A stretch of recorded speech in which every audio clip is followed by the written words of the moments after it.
नमस्कार जय जगन्नाथ मु ज्योतिर्विद सिद्धार्थ शेखर नायक मो चैनल आस्ट्रो केयर को आपण मानक पुणी थे स्वागत। आज ये वीडियो माध्यम रे अक्टोबर मासर मेष राशि बा मेष लग्नर व्यक्ति विशेष मानक पई किपरि रहिबो से विषय आम संपूर्ण भाव में आलोचना करबा। मेष राशि एक सुंदर राशि रे थिबा व्यक्ति विशेष मानकर शिक्षा स्वास्थ्य दाम्पत्य जीवन पारिवारिक जीवन चाकरी क्षेत्र व्यवसाय राजनीतिक जीवन के भली रहिबो से विषय आम संपूर्ण आलोचना करबा।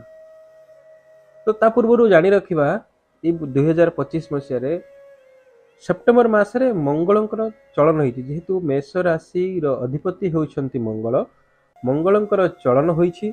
मंगलंकर मेष राशि पई मंगल सप्तमाधिपति वर्तमान मार्च मासर शनिंकर चलन होईछि एवं मे 15 तारिख रु बृहस्पतिंकर चलन होईछि एवं मे 18 तारिख रु यथाक्रमे राहु और केतुंकर चलन होईछि। ए वर्ष सबु ग्रह मानकर चलन होईछि। सबु ग्रह माने किछि ना किछि शुभ अशुभ फल मध्य प्रदान करूछंती। तो आज आम वीडियो माध्यम रे मेष राशि बा जे मानकर जातक रे मेष लग्न से मानकर अक्टोबर मास किपर रहइबो से विषय आलोचना करबा। प्रथमे आम शिक्षा बाबद देखिबा जे माने विद्यार्थी पाठ पढुचंती से मानकर शिक्षागत योग्यता कौन रहिबो शिक्षा क्षेत्र में कौन डेवलपमेंट हो पारिबो कौन देखिबा। विद्यार्थी मानक कथा जदि देखिबा को जिबा ताहले अक्टोबर मासटी विद्यार्थी मानक पई अनेक नुआ सुजोग सृष्टि करि आनिबो। जे माने प्रतियोगिता मूलक परीक्षा बा एंट्रांस रे भाग नेउछंती बा एंट्रांस देबा को प्रिपरेशन करूछंती से मानक पई ए मासटी अत्यंत शुभदायक बा भलो फल निश्चिंत भाव देबो। किंतु ए मासर 15 तारिख रहउची 15 तारिख परठार निश्चिंत भाव रे भल रिजल्ट आपण पाई परिबे। उच्च शिक्षा बा विशेष करी जो माने रिसर्च लाइन में रहउचंती से माने प्रयुक्ति विद्या रे से माने मनोनिवेश जो माने करचंती से माने पई समय सरल हेबो। आपन को पई एक छोटिया टिप्स जदि आपण गुरुजन मानक परामर्श नै ए मासटी आपण कार्य क्षेत्र रे लगाउछंती बा पढार लगाउछंती निश्चिंत भाव रे भल रिजल्ट रो आशा हमें करि पारिबा। वर्तमान हमें शिक्षा परे स्वास्थ्य क्षेत्र को देखबा। स्वास्थ्य क्षेत्र जो माने मेष राशि बा मेष लग्न व्यक्ति विशेष माने स्वास्थ्य क्षेत्र में मध्यम फल प्राप्त करेंगे जेहेतु मंगल सप्तमाधिपति वर्तमान राशि पाई स्वास्थ्य क्षेत्र में मध्यम फल प्राप्त करेंगे। केबे केबे साधारण काश थंडा बा पेट जनित समस्या मध्य आपन को देखा दे पारे। आपणकर मनोबल उच्च रखिया पाई आपण निश्चित भाव में प्राणायाम करंतु सात्विक भोजन करबा अत्यंत आवश्यक। अनावश्यक चिंता बा अनावश्यक आपण जो राग को नियंत्रण रखिले ए मासटी आपनकर सुरखुर रे कटि पारिबो। वर्तमान में चाकरी बा जे माने आय करूछंती सेमानक विषय रे व्याख्या करिबा। चाकरी क्षेत्र रे एई मेष राशि रे व्यक्ति विशेष मानक पई मासटी अनेक सुजोग आनि देबो। जे माने नुआ चाकरी खोजुचंती बा नुआ नुआ चाकरी रे जॉइन करछंती सेमानक पई निश्चिंत भाव रे भलो सुजोग रहिछि। कार्य क्षेत्र रे सहकर्मी सहित अनेक सुसंपर्क मध्य रहिबो। बड़ मानक सहित मतभेद होबार किंचित मात्रा रे संभावना मध्य रहिछि।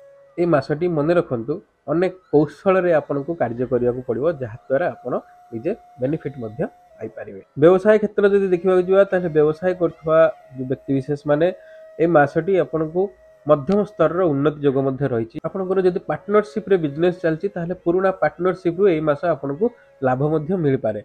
किंतु निवेश करिया पई ए मासटी अत्यंत उपयुक्त नुह। यदि आपण इन्वेस्टमेंट पर्पज रे रहउचंती ताले ए मास आपण स्किप कर दियंतु। अंतर्जातीय संपर्क मध्य आपणकर निश्चित भाव में वृद्धि पाई परिबो। जे माने ऑनलाइन बिजनेस रे अछंती सेमानक पई भल रोजगार पंथा मध्य आसी पारे। एवं जदि लोन नबा को चाहउचंती बा ऋण नबा को चाहउचंती ताले ऋणर चाप वृद्धि मध्य किंचित मात्रा रे आपणको रही पारे। यदि हम राजनीति कथा देखा जो मैंने राजनीतिक क्षेत्र में अच्छा से ए मासटी अत्यंत शुभदायक हम। आपणकर जनसंपर्क मजबूत होगा सहित जनतार आस्था एवं विश्वास आप देखिपारे। प्रतिद्वंदी जदि किए अच्छा निश्चिंत भाव में आप कथार हो कि जेकोसी क्षेत्र में पराजित करें। आपणकर बुद्धिमता एवं आपणकर कौशल ए मास निश्चिंत कार्यक्षम हम एवं आपड़ कार्य लगे पारे। दाम्पत्य पारिवारिक जीवन कथा यदि देखा ताले दाम्पत्य जीवन में ए अक्टोबर मासटी मेष राशि बा मेष लग्न व्यक्ति विशेष मानक पई स्नेह सम्मान और सौंदर्य आनी। पति पत्नी मध्य ए मासर 15 तारिख पर किछि मात्रा में मनमोटा होई पारे से विषय टिके सतर्क रहिबे। किंतु जो मैंने प्रेम संपर्क अच्छा प्रेम संपर्क ए मासरे अनेक प्रकार शुभदायक एवं अनेक पॉजिटिव रिजल्ट आपको ए मास मिलवा को जाउछि परिवार रे आपणकर शुभ कार्य तथा संतान संतति जोग मध्य ए मास आपणकर रहि पारे संतानिकर प्रगति पाई ही ए मासटी अत्यंत उपयुक्त यदि आमे देउथबा प्रेडिक्शन गुडी को आपनको ठीक लागु थाए बा ठीक आपण अनुभव करि पारु थांती ताहले निश्चिंत भाव रे हम चैनल को सब्सक्राइब करबा को भूलिबे नाही एवं मेष राशि रथिबा आपणकर बंधु परिवार वर्ग को निश्चिंत भाव रे वीडियो टी शेयर करंतु जय जगन्नाथ।